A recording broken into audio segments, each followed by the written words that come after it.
ನೋಡಿ ಇಂಥ ಫ್ರೆಂಡ್ಸ್ಗಳಿರಬೇಕು. ಎಷ್ಟೊಂದು ಸಲ ಸ್ನೇಹಿತರೆ ನನ್ನ ಗಾಡಿ ಹತ್ರ ಕೆಟ್ಟೋದಾಗ ನನ್ನ ಮಗನ ಯಾವುದೋ ಒಂದು ಫಂಕ್ಷನ್ಗೆ ಕರ್ಕೊಂಡು ಹೋಗ್ತಾ ಇರ್ತೀನಿ, ಖಾಲಿ ಆಗಿಬಿಡುತ್ತೆ. ಇನ್ನೊಂದು ಅರ್ಧ ಕಿಲೋಮೀಟ್ರ್ ಇರುತ್ತೆ ಪೆಟ್ರೋಲ್ ಬಂಕು. ಪೋಟ್ರವರು ಏನೋ ಗೊತ್ತಿಲ್ಲ ಪಾಪ, ಅವರು ಅಪೋಸಿಟ್ ಹೋಗ್ತಾಯಿದ್ರು, ನಮ್ಮ ಅಪೋಸಿಟ್ ಹೋಗ್ತಾಯಿದ್ರು. ಅವರು ಹಿಂದೆ ಹೋಗ್ತಾರೆ, ನಾವು ಬರ್ತಾ ಇರೋದು ಅವ್ರು ಹಿಂದೆ ಹೋಗ್ತಾಯಿದ್ರು. ಆದರೂ ನನಗೋಸ್ಕರ ಮನುಷ್ಯ ಇದನ್ನು ಥ್ರೋ ಮಾಡಿದ್ದಾರೆ, ಆ ಪೆಟ್ರೋಲ್ ಬಂಕ್ವರೆಗೂ ಥ್ರೋ ಮಾಡಿ ಪಾಪ ತಿರ್ಗಾ ಅಲ್ಲಿಂದ ವಾಪಸ್ಸು ಬಂದಿದ್ದಾರೆ. ಆ ಥರ ಎಷ್ಟೋ ಜನಗಳು ನೀವು ಹೋಗ್ತಾ ರೋಡಲ್ಲಿ ಸಿಗ್ತಾರೆ. ನಿಮಗೂ ಮನಸ್ಸಿದ್ರೆ ನೀವು ನಿಮಗೆ ಆ ಥರ ಹೆಲ್ಪ್ ಆದಾಗ ನೀವು ಇನ್ನೊಬ್ರಿಗೆ ಹೆಲ್ಪ್ ಮಾಡಿ, ಅದು ಇನ್ನೊಬ್ರಿಗೆ ಹೆಲ್ಪ್ ಆಗುತ್ತೆ, ಅವ್ರ ಮನಸ್ಸು ಚೇಂಜ್ ಆಗುತ್ತೆ. ನಾನು ಮುಂಚೆ ಆ ಥರ ಎಲ್ಲ ಒಬ್ರಿಗೆ ಥ್ರೋ ಮಾಡಬೇಕು ಅನ್ನೋದೆಲ್ಲ ಇಷ್ಟ ಇರ್ತಿರ್ಲಿಲ್ಲ.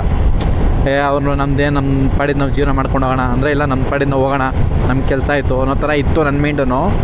ನನಗೆ 3-4 ಸಲ ಆ ಥರ ಎಷ್ಟೋ ಸಿಚುವೇಷನಲ್ಲಿ ಪೆಟ್ರೋಲ್ ಇಲ್ಲದ ಟೈಮಲ್ಲಿ ಅಥವಾ ಗಾಡಿ ಆಫ್ ಆದ ಟೈಮಲ್ಲಿ ಎಲ್ಲೋ ಇರುತ್ತೆ ಗ್ಯಾರೇಜು ಅಥವಾ ಎಲ್ಲೋ ಇರುತ್ತೆ ಪೆಟ್ರೋಲ್ ಬಂಕು, ಆ ಥರ ಟೈಮಲ್ಲೆಲ್ಲ ನನಗೆ ಥ್ರೋ ಮಾಡಿದ್ದಾರೆ, ಹೆಲ್ಪ್ ಮಾಡಿದ್ದಾರೆ.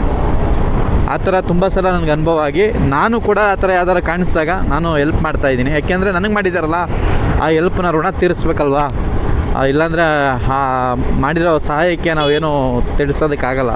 ಅದೇ ಥರನೇ ನಿಮ್ಗೆ ಯಾರಾದರೂ ನಿಮ್ಮ ಮುಂದಗಡೆ ಹತ್ರ ಹೋಗ್ತಾಯಿದ್ರೆ ನಿಮ್ಮ ಕೈಲಿ ಆದಷ್ಟು ಸಹಾಯ ಮಾಡಿ. ಪೆಟ್ರೋಲ್ ಏನೋ ಎಕ್ಸಸ್ ಇದ್ದರೆ ಪೆಟ್ರೋಲ್ ಕೊಡಿ. ಅವ್ನು ಯಾರೋ ಕೊಟ್ಟನಲ್ಲ ಆ ಥರ ಪೆಟ್ರೋಲ್ ಕೊಡೋದಲ್ಲ, ಸಿಕ್ತವ್ರಿಗೆಲ್ಲ ಗೊತ್ತಾಗುತ್ತೆ. ನೀವು ಹೋಗ್ತಾ ಇರ್ಬೇಕಾರೆ ಯಾರೋ ಫ್ಯಾಮಿಲಿ ತಳ್ಕೊಂಡು ಹೋಗ್ತಾ ಇರ್ತಾರೆ, ಆ ಥರ ಸನ್ನಿವೇಶದಲ್ಲಿ ನೀವು ಸಹಾಯ ಮಾಡೋದ್ರಲ್ಲಿ ಏನು ತಪ್ಪಿಲ್ಲ ಅಂತ ನಾನು ಅಂದ್ಕೊಂಡಿದ್ದೀನಿ. ನೀವು 4 ಜನಕ್ಕೆ ಹೆಲ್ಪ್ ಮಾಡಿದ್ರೆ ಅವರು ಆ 4 ಜನಕ್ಕೆ ಹೆಲ್ಪ್ ಮಾಡ್ತಾರೆ. ಅದು ಎಲ್ಲರಿಗೂ ಸಹಾಯ ಗುಣ ಅನ್ನೋದು ಬಂದ್ಬಿಡುತ್ತೆ. ಇದು ನನ್ನ ಮನದಾಳದ ಮಾತು. ನಿಮ್ಗೇನು ಅನಿಸುತ್ತೆ ಗೊತ್ತಿಲ್ಲ, ಏನಂತ ಇದ್ದರೆ ಕಮೆಂಟ್ ಮಾಡಿ. ಹಾಗೆ ಇಷ್ಟ ಆದರೆ ದಯವಿಟ್ಟು ನಮ್ಮ ಚಾನಲ್ನ ಫಾಲೋ ಮಾಡಿ. ಇಲ್ಲಿಗೆ ಬಾಯ್ ಬಾಯ್ ಬಾಯ್.